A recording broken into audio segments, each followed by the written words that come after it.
Welcome to Issues in Rural Crime and Society. I have Jessica Peterson here with me today to discuss issues in qualitative research in rural spaces.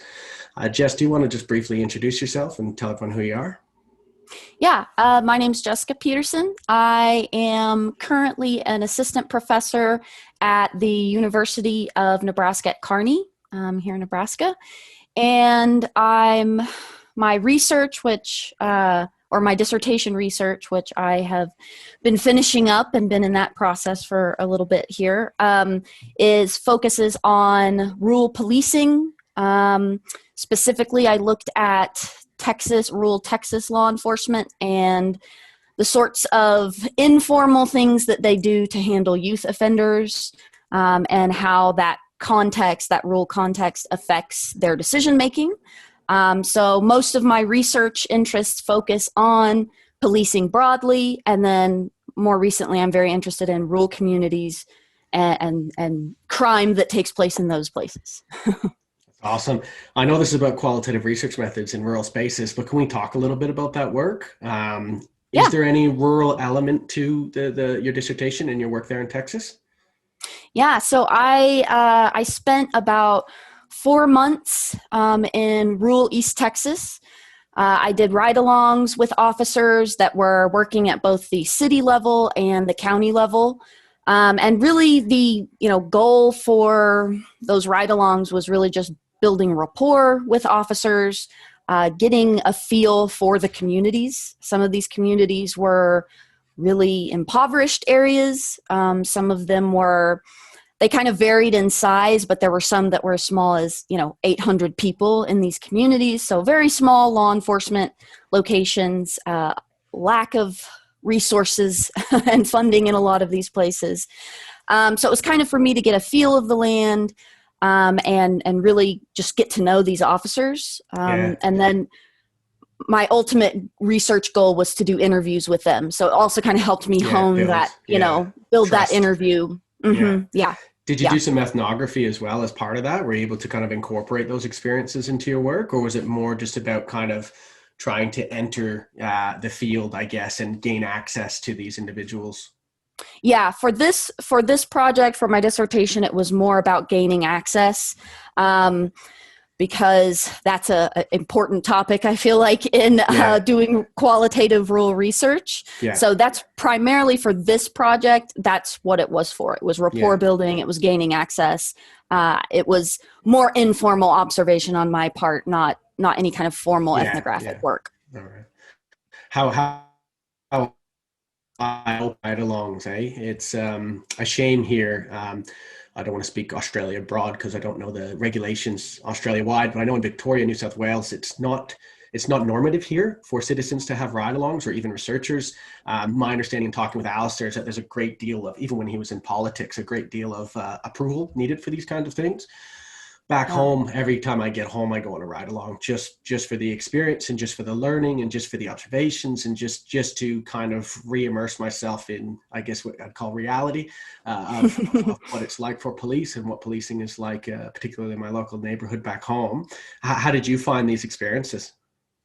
Yeah, I started doing ride-alongs when I was in undergrad with bigger departments in urban areas, and comparing the process of getting in to do ride-alongs with an urban area and a rural area, very different, because in the urban locations, they're used to that. They're situated near researchers, universities, and they kind of, it's a routine, and they bring you in. It's a very administrative process. And these rural locations, it was like, wait, what are you? Are you a reporter? Like, what are you doing here? Why are you here? Yeah. What do you care? Why? Yeah. What's your angle? It was very much, so there, on some parts there was a little bit of distrust at first. And I mean, I even had some of the, like, okay, if I'm going to do these ride-alongs, do I need to sign some type of waiver, and it was either, nah, let's shake on it, or here, I just hand wrote this contract, sign this, and promise this will be not good. To sue me. Yeah, very, very different, much more laid back approach. Basically it was kind of, if they trusted me enough to let me in, then that was kind of it. You didn't have to go through all the bureaucratic red tape of getting there. So it's interesting, then speaks to what we're here to talk about, that the qualitative research methods in rural spaces, and speaks to how it differs in rural spaces. Access here was very different for you, depending on whether you were in an urban environment or a rural environment. Can you speak a little bit more to that experience? Yeah. So there are both, I guess, the advantage to doing this type of research in rural areas is really that you don't have the bureaucratic stuff to deal with. But the downside is it's really based on kind of their perception of you as a person. So whereas working with an urban department, it's kind of a routine. This is what we're supposed to do.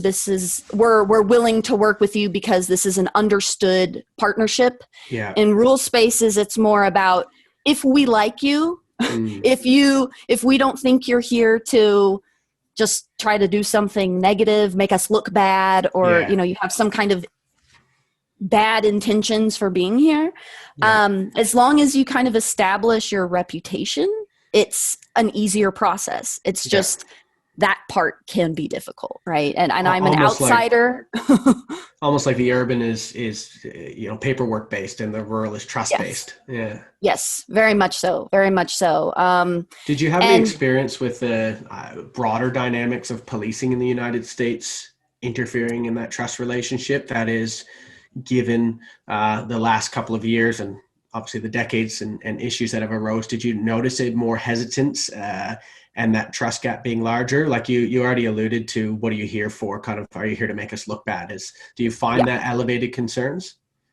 I did a little bit, and actually that affected how the types of questions I asked in my interviews. I chose for this particular project to not focus, a component of my research was not asking about race and ethnicity of people that they dealt with, because there's that, especially in some of these rural areas, this initial pushback of anytime race or ethnicity comes up, it's kind of a fear response of, we just don't want anything to do with this because... Avoid the subject altogether.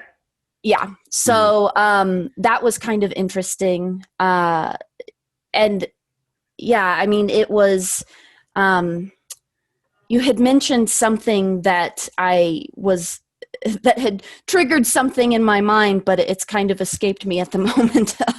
But yeah, I mean, there's certainly, because of kind of just the rhetoric here in the US, the time frame that we were in. This was pre-COVID. Pre-COVID, but post-Ferguson here in the US. So there's certainly a lot of concern over what exactly my intentions were, and kind of until I was able to establish that I myself am from a rural area, I come from a law enforcement family, those things kind of helped establish myself as a little less threatening, I think. A little bit of an insider, or at least an ability to understand at that level. Yeah, gave me a little bit more of that, because otherwise, you're somebody coming from the big liberal city, right? Coming to some of these really traditional, conservative, small areas. So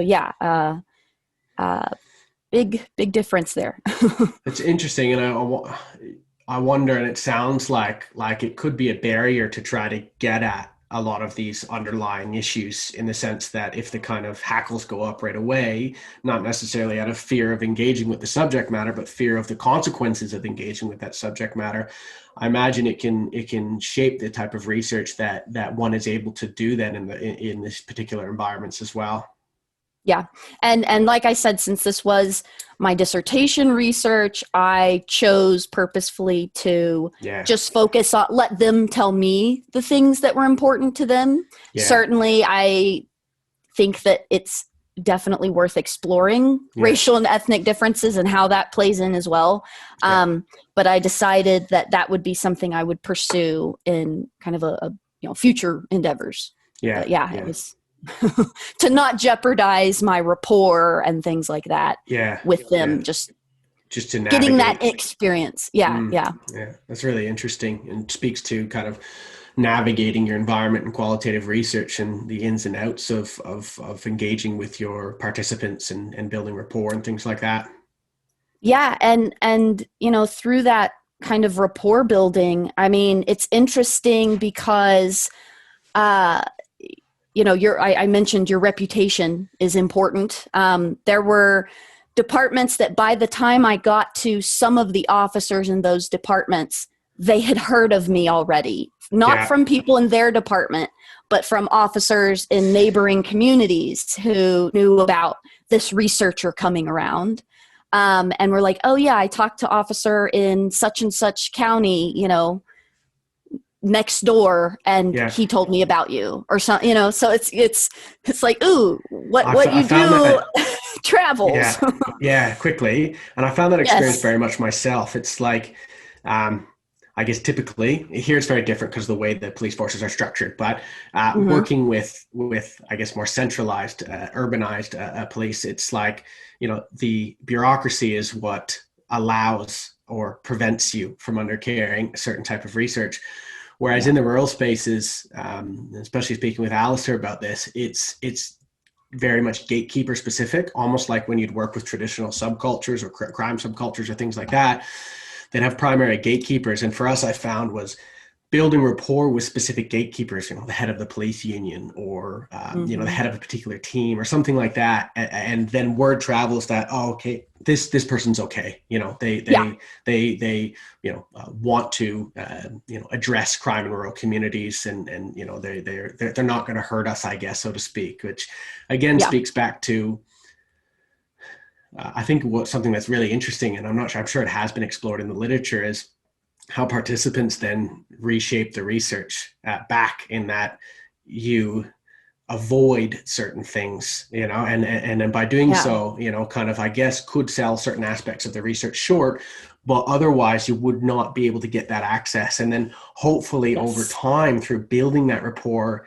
you could touch on the more sensitive subject matters. I'm finding that as well in my research spaces, that now I can have, often off the record, but conversations about more sensitive subject matter, because I've built up that trust as someone who is not there to attack, but is there to really learn and try to progress crime in rural communities and address these types of issues, working together with the police or whoever it may be.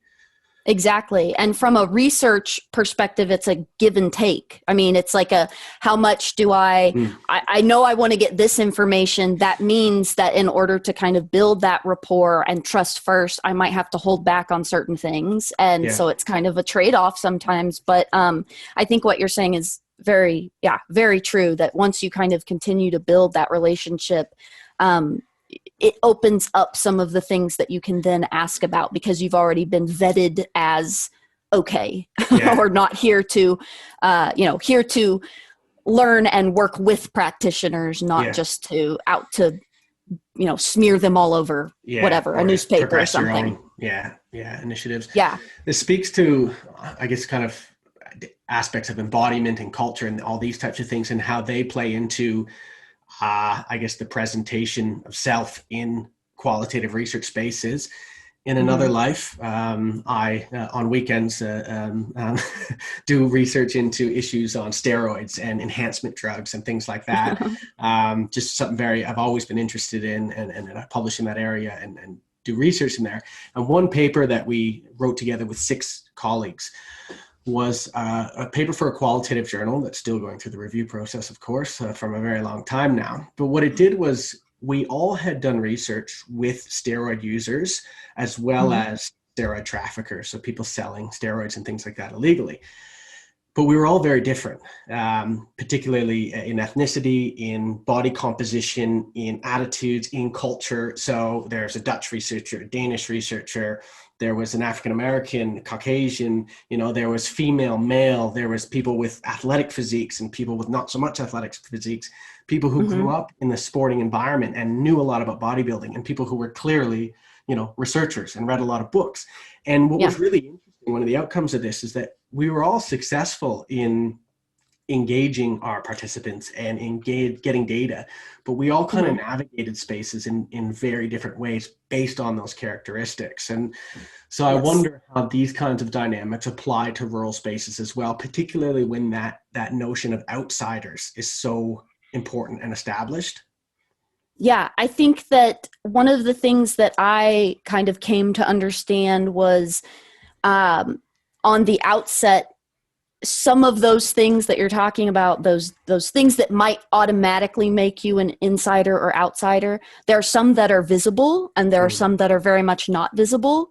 Your political identity, your sexual orientation, those sorts of things are not visible when you're first there, so you can kind of hide those things if they differ from the community you're in. But the fact that I was going in as a feminine presenting woman into this space, there certainly was an apprehension at first that I think really revolved around that, because I could see when it changed. At first it was kind of almost stoic and like not really wanting to engage much. And some of that is across the board until you get to know somebody, right? But there was, when that wall started coming down, that was, after writing along and talking with them. And then there was the next layer where now we'll say sexually explicit jokes in front of you, or like things like that, where now you're more one of the boys too, in some senses. So it was like another layer of that insider outsider thing when I'm in a male dominated field and particularly in these rural spaces. I mean, there were a few female officers that I came across. Traditional gender roles would be stronger. Going back to the example of in bodybuilding communities, it's obviously extremely masculine spaces.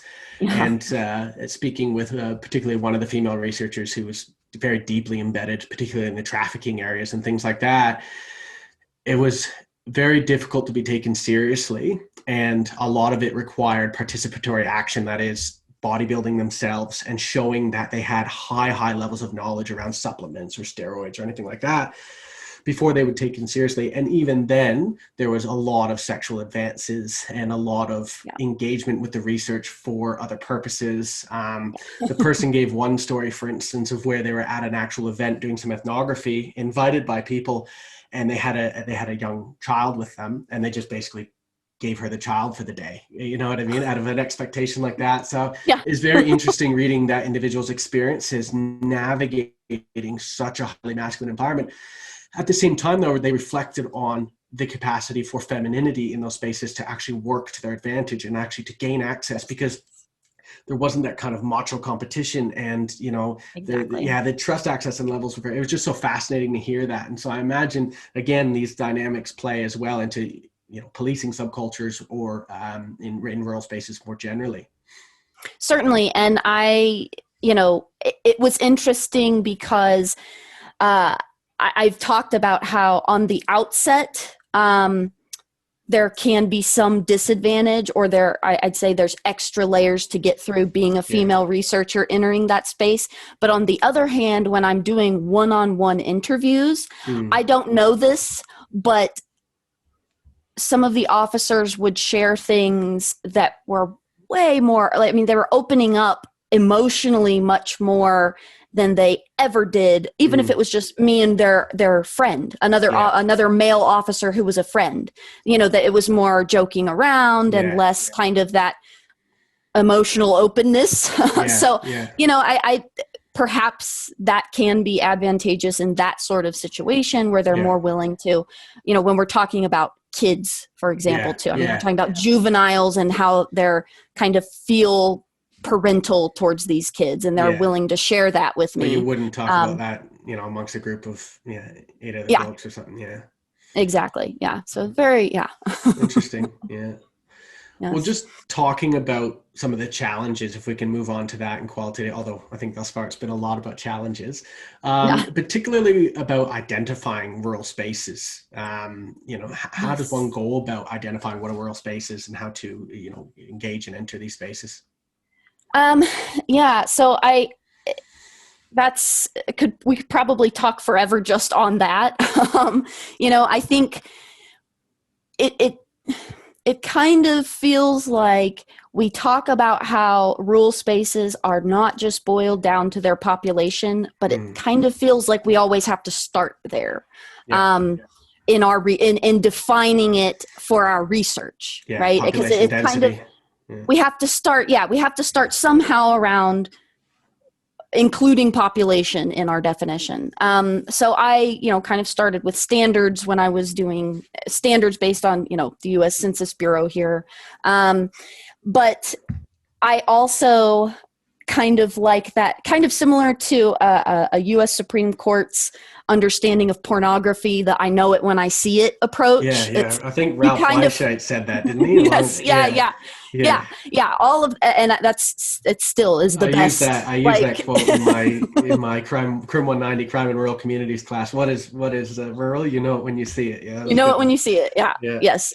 So, certainly there's an element of that. I was working in areas that not directly the communities that I'm from, but very near them. So I'm familiar with the areas. So I had a little bit more kind of social knowledge of what these communities looked like. Yeah.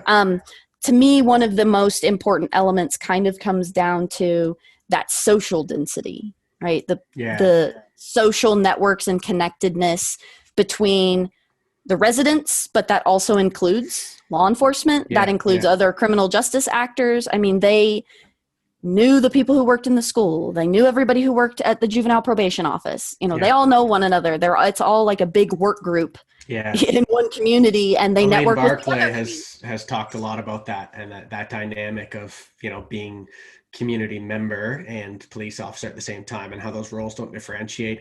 Talking to a local officer up here, even in Armadale, it's, he's always on the job. He goes into town to get some groceries at Woolies or something, and 7 people come up to him, tell him about crime that's occurred, and he'll say, report it, to the station. But a lot of people still prefer to just, go to the person they trust and report some of those issues and concerns that they have. And so it's constant kind of on the clock, Oh yeah. And that's a majority of the officers talked about, when they learn about juvenile behavior taking place, deviant, delinquent, whatever, kind of the whole gamut, it comes from calls for service, but also it comes from direct calls to their cell phone from somebody at the school, or from where, so-and-so saw the neighbor kid do X, Y, and Z. And so they flag the police officer down as he drives by and says, hey, Johnny did X, Y, and Z. By the way, a lot of that.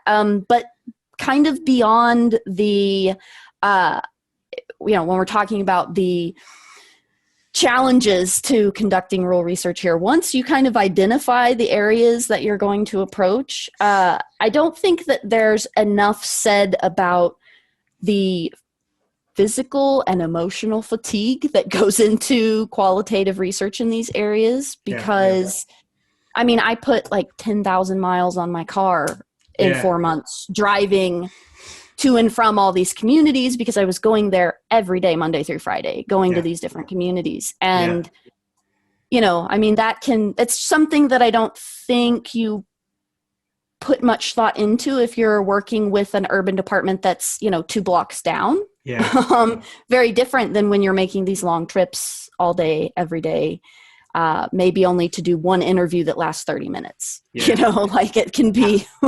Alistair and I are facing a similar problem right now. What's interesting is when you do funded research, you can incorporate, that into your costs usually and things like that, travel. Yes. A lot of research, as we know, is not funded, particularly, Yes. that of an ethnographic nature or that of a kind of exploratory nature. And so we've got absolutely amazing access to rural police up here and have been allowed that access to do this research, unfunded research. And we're just figuring out how we're going to fund our what we call our New South Wales road trip. It's a massive state. We're going to go all over the state. We're just doing some calculations of staying in kind of rural motels and just the sheer driving alone from place to place, the cost of petrol, like all these types of things. And it gets up to, the several thousands of dollars very, very quickly. And so we'll find a way to fund it. But I think one interesting component of that is how, I think for a lot of research, this happens anyways, but how research then becomes a bit of an out-of-pocket expense as well. And it's basically, that'll be my vacation for the year, I think. It will be a New South Wales road trip. And I think staying in the little local motels. That's it, which honestly, I can't wait to do. It does sound like a vacation for me. It sounds like an absolute blast, but it's still, I think that's just because I'm so into and committed to this aspect of the work, but I think that says something about doing research in rural spaces as well. And the on costs, I guess, of just sheer geography that adds to the mix. Yeah. Well, and even things like, some of these communities that I was going to, they only have gas stations that are open for a set number of hours. So if you're going to be there overnight, you need to make sure you get gas at a certain time. I mean, little things that you have to think about extra, or, I didn't have cell phone service the majority of the time I was out there. So at least the U.S. know where you're going. The U.S. interstate system is phenomenal, and you can kind of get everywhere. New South Wales is, I guess, more like Canada in that sense. It's you've got your areas focused around certain places that have beautiful highways and roads, and then it's just the bush, and it's a bit difficult to get some places. Luckily, we got a 4-wheel drive to get us there, but it's also other dynamic, and that cell phone thing too is you'll drive hours with just no reception. It's not happening. So you got to have the extra safety equipment and things like that when you travel. Which adds another layer and element to travel in rural spaces. Yes, definitely. Some of those little things, I guess I hadn't necessarily, it's not something you see in a book on methods when you're reading about different types of methods or how to prepare for engaging in qualitative work. These little things that mean a lot to rural researchers aren't really discussed in your typical methods book. This might be a good segue into talking about your new methods book that's forthcoming, because I know Alistair, myself, and Joe have written a chapter for that. Yes. And we've touched on some of those issues. Ours was a quantitative-based, how does one go about doing quantitative survey-based research in rural spaces? But a lot of these dynamics apply again. So Alistair had to go physical copy to access his because this was done 4 years ago. Obviously, that's the online space has changed dramatically in that time, but that he was kind of had to pivot very quickly, and that meant very expensive to print and postage and all these types of things. Yes. I had my survey in the age of COVID, and so I was kind of more or less forced to do online only in the beginning. And it would have flopped entirely had it not been for probably a year of legwork in communicating with different networks and organizations that this survey was forthcoming and would they participate. And actually, again, it wasn't just a cold email. It was I had to get through an organization that I had a very strong rapport with. And then they said, oh, this person's good. This research is important. And then they said to the next person, they said to the next person. And they had to vouch for you all the way. And so if it wasn't for this network of really key organizations, I would have never got the responses. There's just no way, putting a link out into Twitter or onto Facebook, or I even at the end, just to increase at the last minute, because I did have some budget left over because an online survey is also cheaper, did some Facebook advertising, and it did okay, but the cost to cost to return ratio is not that great because it's very expensive compared to the network disseminating this, was just so much more powerful and just so fantastic, and just speaks to these, issues in rural communities of doing this type of work. But going back to the more interesting topic, I think, can you tell us a little bit about this forthcoming book? Yes. So it's this book that myself and a couple other editors are working on is going to be focused on rural research methods. So it covers kind of a pretty broad spectrum, both looking at, if we're dividing it by quantitative and qualitative, looking at things like different types of issues and spaces that you might be working in using these types of methods. My chapter that I'll be contributing focuses all on access, both not just, so I guess primarily kind of qualitative access if you're going, we're doing qualitative work and you have to be working in those spaces. But even if you're doing quantitative work, things like distributing surveys, still this idea of access is not just there for you to go grab. You kind of have to go through these gatekeepers or, have someone vouch for you, et cetera, et cetera. So, I think that we've got a lot of great contributors who've done a lot of work in rural spaces. And they just bring to light some of these things that, the unique elements to conducting research in rural spaces and around rural information that's not as easily accessible as it might be if it is in urban spaces, or kind of in the not even just in urban spaces, but just in the mainstream, easily accessible. I think it's going to be really interesting. I think it's going to be really helpful for also just kind of spreading awareness about rural research. It's kind of up and coming. First of its kind? Do you know anything on rural research specifically in such a large edited volume like this?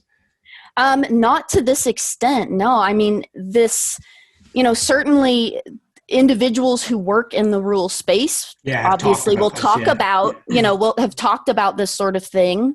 But this is not, like I said, incorporated in any kind of mainstream publication where you can kind of go and say, I'm interested in rural. What do I need to expect? What are the challenges I'm going to face in trying to do this kind of research? So this is bringing that to one place for people who might be interested in trying to pursue this area. That's awesome. Be very helpful for, I always say everyone's a rural criminologist.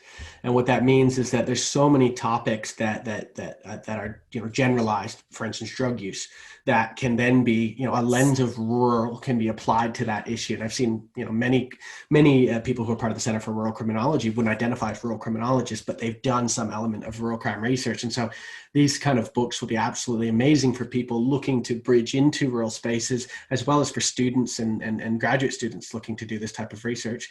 Can you tell me the exact title of the book and maybe when it'll roughly be published? So we are looking to have it published actually this year. I believe September is when our goal is. And our title is, I believe, may have to. Might slightly change. Okay. Yeah. Might slightly change here. We just have it as rural research methods as of right now. And it's with which publisher? It is with Taylor and Francis. It's who our contract is with. Yes, they're under Rutledge.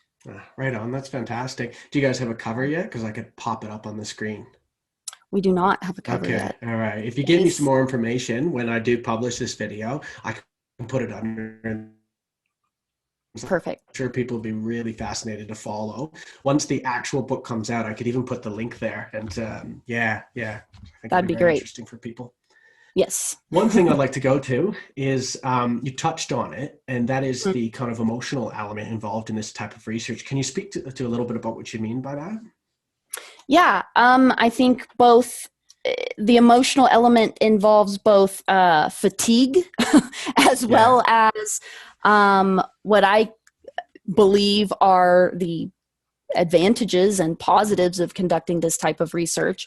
The fatigue coming from one, just the amount of time, right? And I think from a researcher perspective, we also get to this space where we want to maximize our days. We want to maximize our productivity. And if you're spending your time in a rural space, some of that time might just be building rapport, right? Yeah. Some of that time that you're spending there might not be, you might not have an aha, wow moment in your research, but you have spent your entire day doing that. Yeah. So at times, I think it requires a little bit of managing of your own expectations as a researcher on what your goal for being there is. And not every day or every experience you have is going to be some kind of mind-blowing breakthrough experience. Yeah. Some of it is building this rapport for future endeavors. And that kind of also leads into, for me, something that I see as a huge advantage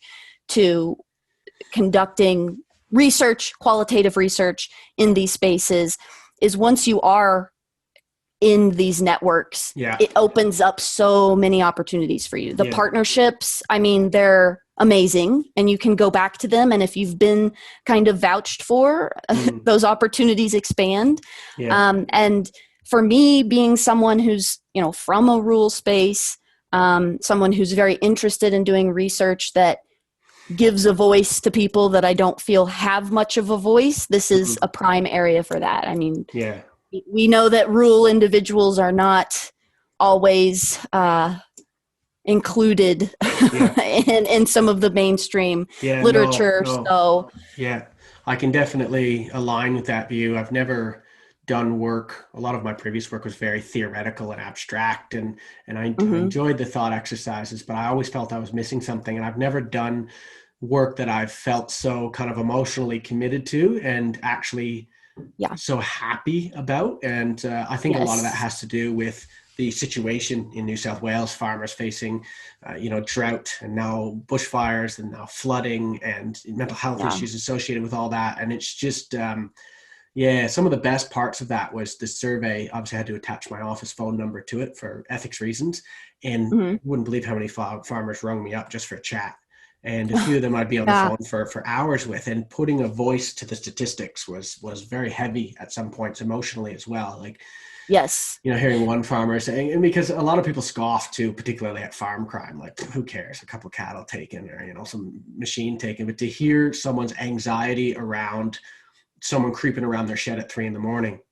and how that caused them to fear of a bit for their kids and caused them to wake up every day for the next 3 weeks at 3 a.m. and turn on the porch light and check you know what I mean? And it's like that emotional toll. But anyways, I can totally understand that emotional element. I think that goes back to a lot of that level of engagement and rapport that you have to build in the first place, those relationships, and you have to maintain that element of reflexivity and distance, but it's tricky and it's very interesting.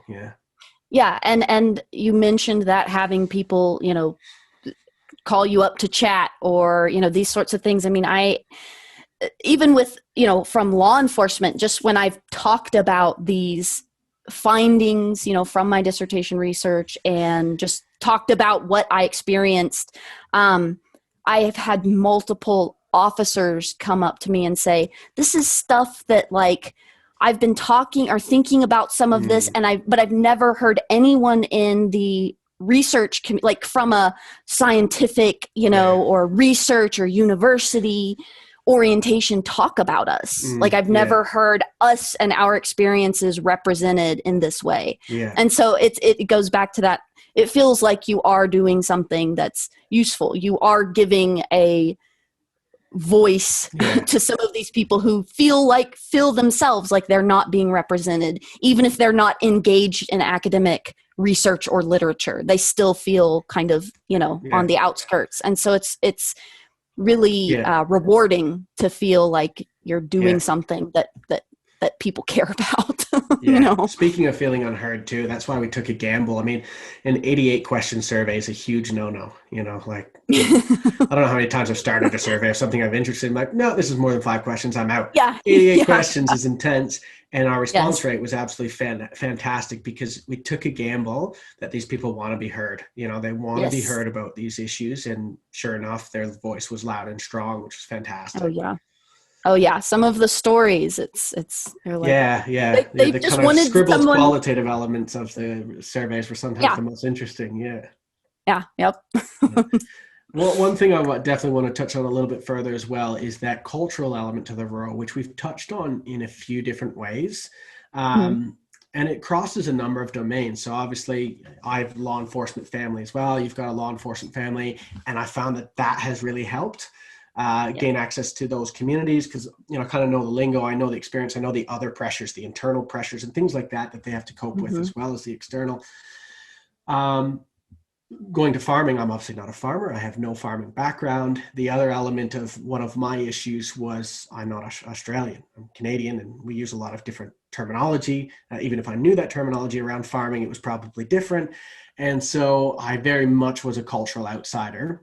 I grew up in what we call a urban environment, a rural urban environment mix. So I had some experience, but anyway, so a lot of those cultural elements were missing for me, not only, being a Canadian in Australia, but also not a farmer. And so I had to really learn, the lingo and try to shore up that element a lot. Have you had that kind of experience in the rural? I guess you come from a small town and things like that, so that helps as well.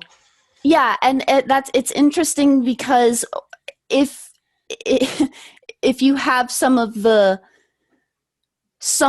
elements that make you familiar, then kind of everything else just comes with it as an assumption. And what I mean by that is, I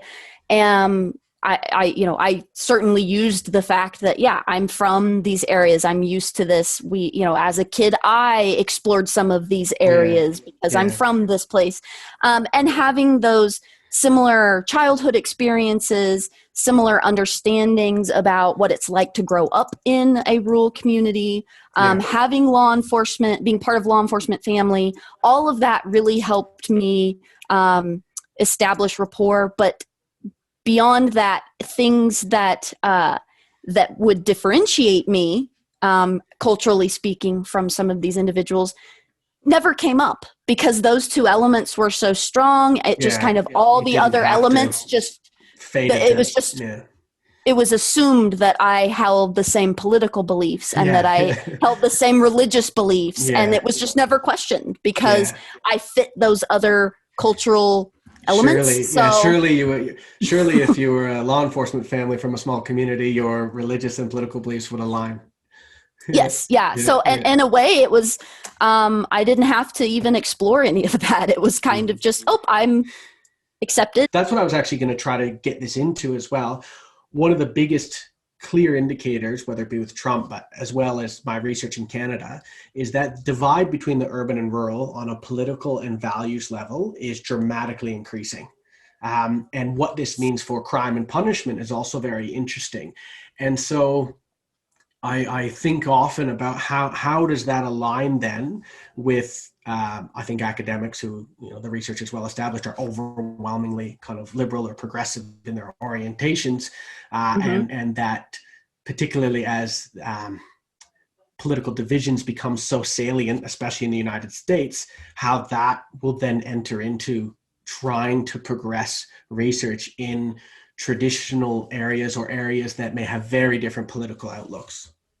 Yeah, I think that increasingly it would be very difficult to, and I'm speaking about, from the U.S. context, but coming from a major university or a university that's in Chicago, L.A., Boston, I think it would be very difficult to come from one of those places and try to go be a rural researcher.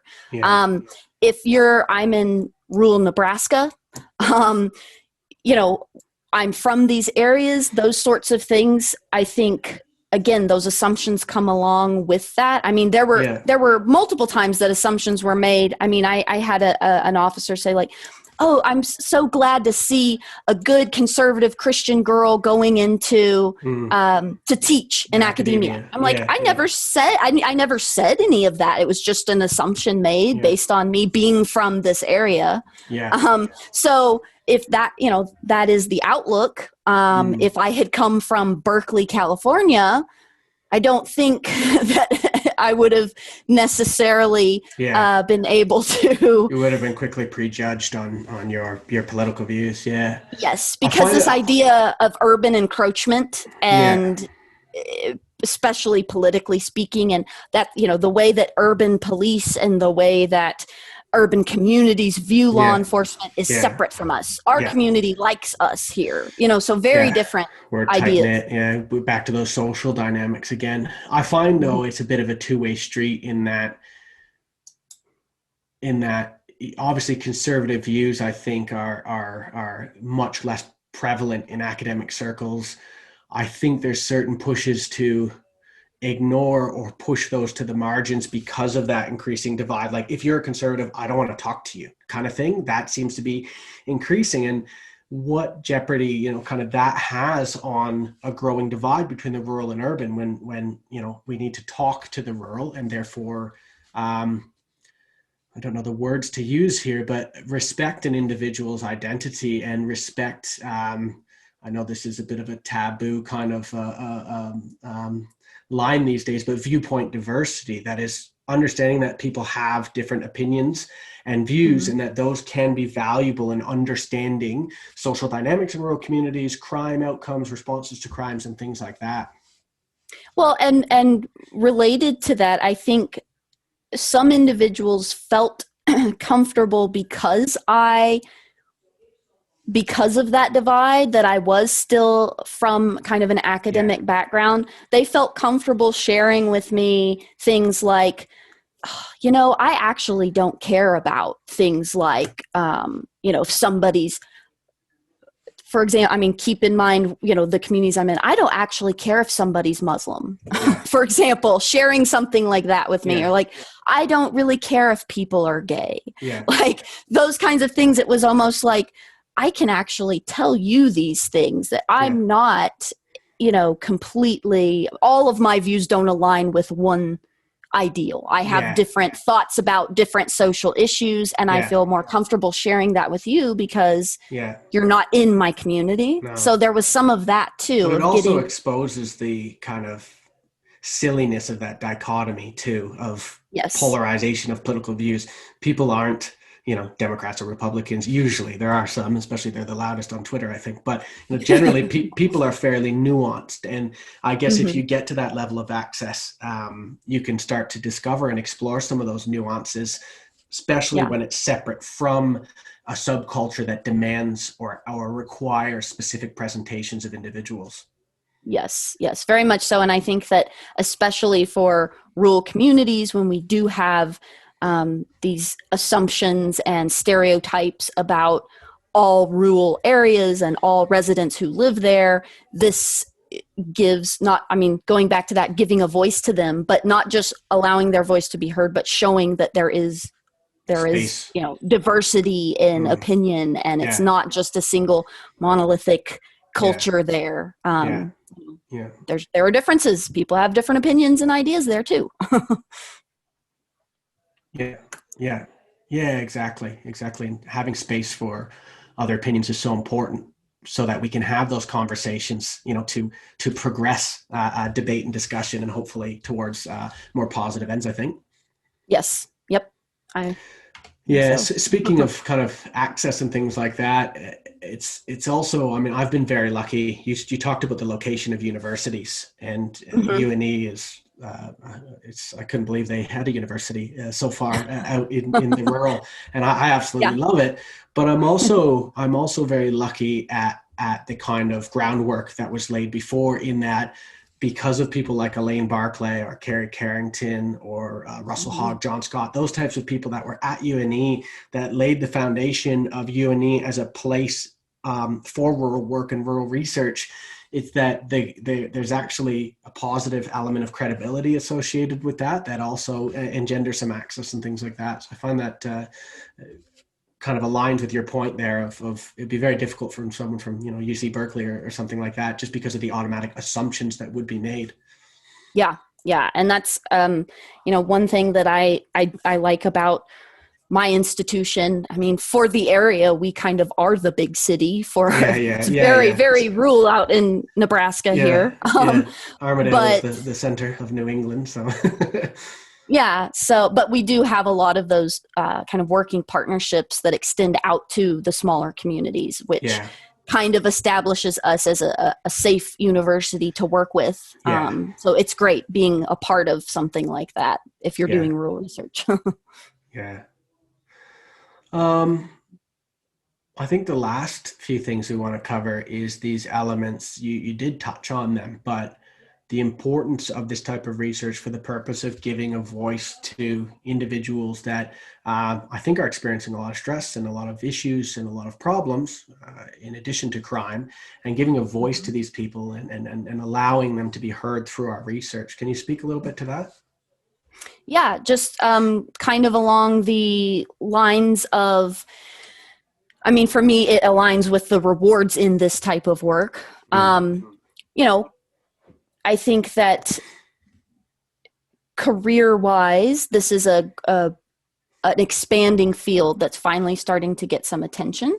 I think that career-wise, if you're interested in these spaces, it's a great time to get involved. But I think that for the people who live in these communities, it's also, like I had mentioned this to you before, but this idea of humanizing the hillbilly. And like we said, this applies to not just actors in criminal justice agencies. It applies to victims who live in rural areas. It applies to everybody that's there. I mean, because we do have these stereotypes, and in our media, it's either, they're simple-minded people, or they're the deranged, chainsaw massacre people who prey on people who get lost from the cities. It's kind of Walter de Casaretti has talked about that latter point, the kind of hillbilly, and the pop culture kind of capitalizing on this horrification, I think, and pornification of rural culture, he called it.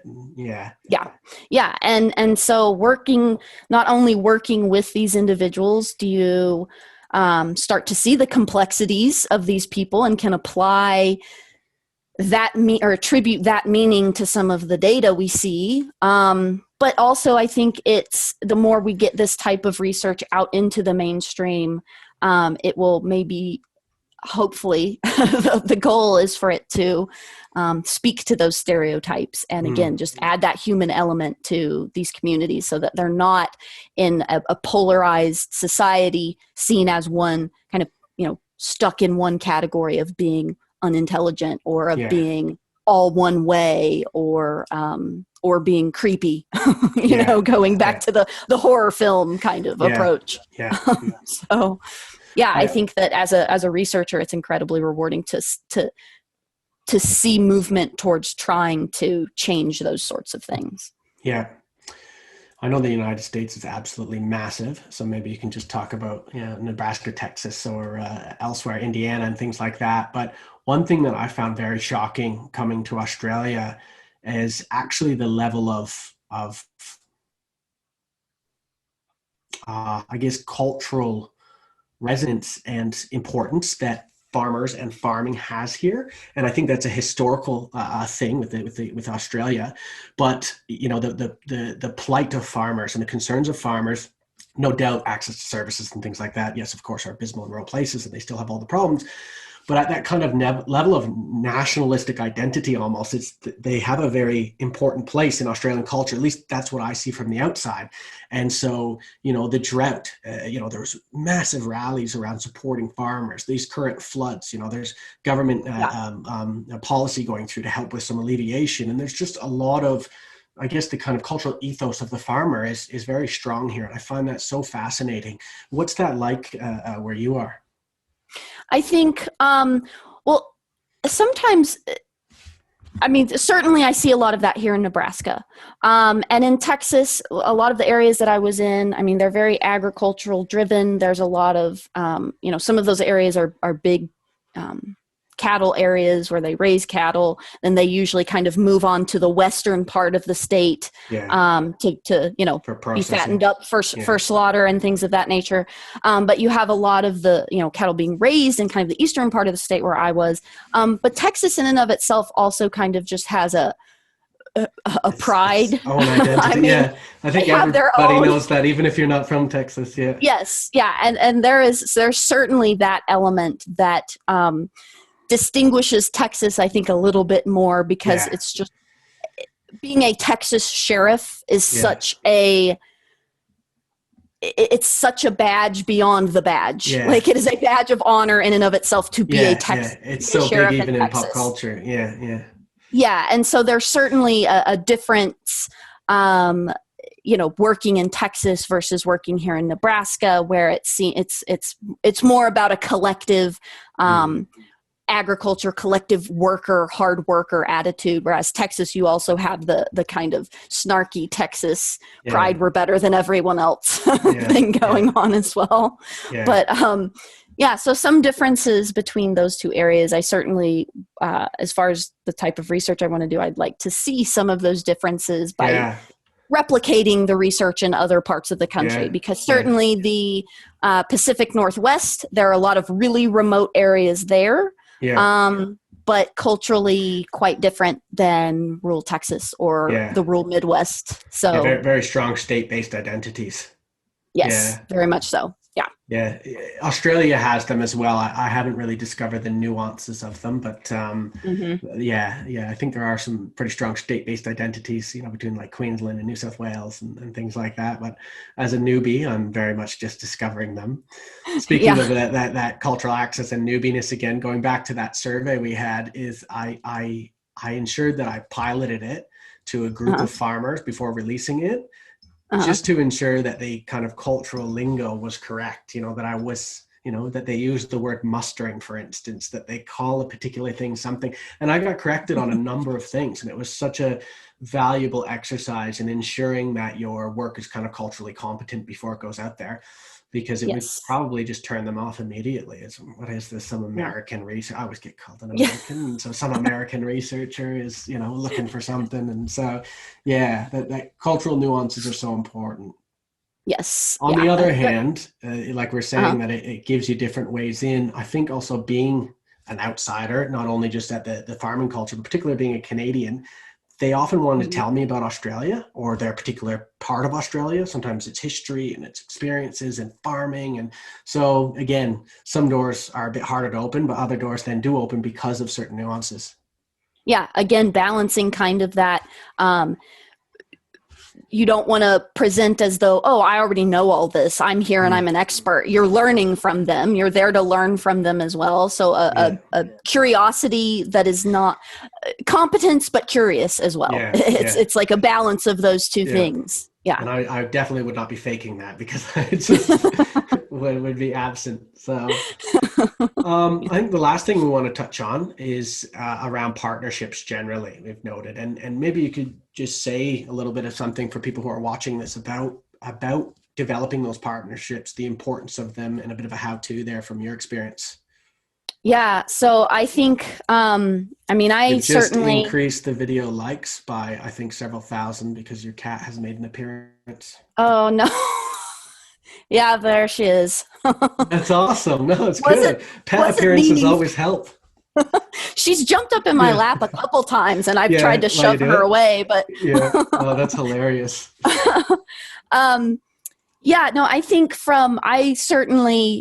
I strongly take the approach that research and our job as researchers should be to involve practitioners, that we shouldn't be working in this silo. And especially if you're trying to affect change or you're interested in doing work that has policy implications, I don't see a way to do that without building partnerships with the people who are doing the work in the field. I see those as incredibly important. I think increasingly through this type of work that we are involved in, practitioners start to see the importance in those partnerships as well, and see how those can help, and see that there are researchers out there who want to do this as a joint effort and not just tell them what to do. I think all of those things. So I think, and as far as trying to build those partnerships, again, I mean, I started this particular project in 2018, and I, have kept in contact with some of these people. Some of these individuals now have, partners or friends who are now trying to get into master's programs or PhD programs. And because they've seen, I experienced this working in the field. Now I want to try to help it. And so they're starting to also see the value in, conducting research. And so I think it's great to have those kinds of relationships, because it will open up opportunities. It expands your, it expands that. We talk about the challenges. You need people to vouch for you. If you build these partnerships, you're building that ability to now research in other areas. So, I mean, from a selfish perspective, it's important, but also from kind of that emotional element that we were talking about, it's awesome to see, practitioners that you work with see the value in your work and even call on you as an expert in certain areas. Hey, what are your thoughts on this? Or what have you seen about this that applies to a problem I'm having? So I think for it goes all directions for both the agencies, the actors working there, and it's also very beneficial for us if we're wanting to continue work in this area. One of the officers, it's quite high up in the New South Wales Police that we work very closely with. It's absolutely fascinating, and he's so enthralled and engaged with the research. And his point that he always brings up is that, police, like everyone else, can get tunnel vision very quickly. And his comment is always, it's about taking the blinkers off, he says, and learning from other people. And I think academics very much have the same problem, of course. We are colored by our own kind of environment, which can be very tight sometimes in terms of perceptions and views and outlooks and things like that. And so if we too take the blinkers off and learn from our research participants and things like that, what can be produced in the end is just absolutely fantastic work. And you were talking about some of them entering certain areas. One of these officers specifically, before COVID, sadly, was supposed to come to Slovenia for that rural crime conference, was supposed to come to the ESC with us, was actually going to do a full out kind of Euro trip to meet other agencies, other rural crime agencies, but also participate in the academic work of it all.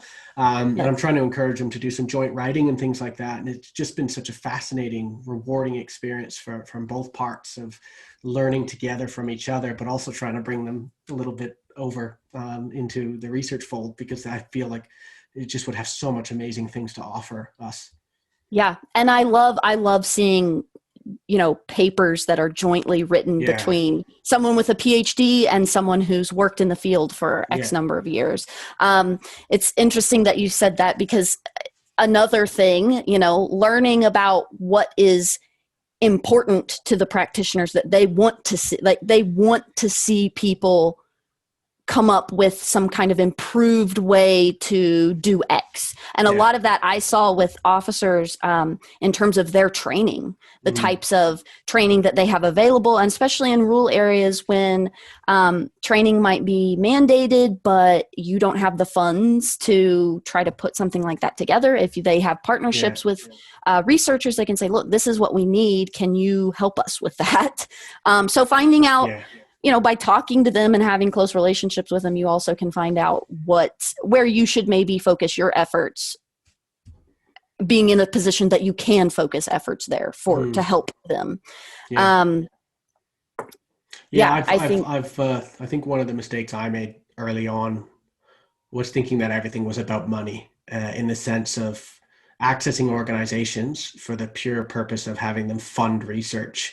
And the value, at least for me personally speaking, so much more than any research funding, has been in the working together to address issues and the sharing of support and resources and things like that.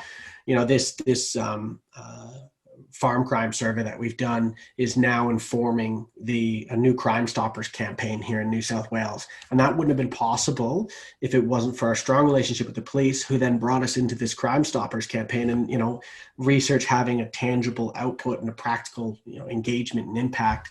And it's just been amazing. It wouldn't have been possible without the establishment of this kind of working, mutually respectful relationship. Yeah, and we already talked about humanizing the hillbillies, humanizing people in these communities, but it also kind of humanizes researchers, or the ivory tower, as some, I hate to use this word, but lay people see sometimes. Oh, researchers are totally up in their ivory tower. But, it humanizes you too. We're also just people trying to help with things. We're not trying to just sit up here and tell everyone what to do or how to fix things that we have no idea what we're talking about, So it goes both ways in terms of that. Almost every time this person starts a sentence, whether it be in a presentation or something about our working relationship, it's always, I never would have thought in a million years I'd be here, or that we would be talking, or that, and it truly, they never ever thought that would be a reality. I had them up to UNE to give a talk to the classes, and it's just something that prior to that, they just never would have imagined that they'd be doing. And so it's amazing what can be possible by just humanizing each other and having conversations. Yeah. Yep. Speaking about practice and engagement, though, I'm going to use this as an opportunity to plug the ISSRC, the International Society for the Study of Rural Crime. And there are many awards. There is a student-oriented award.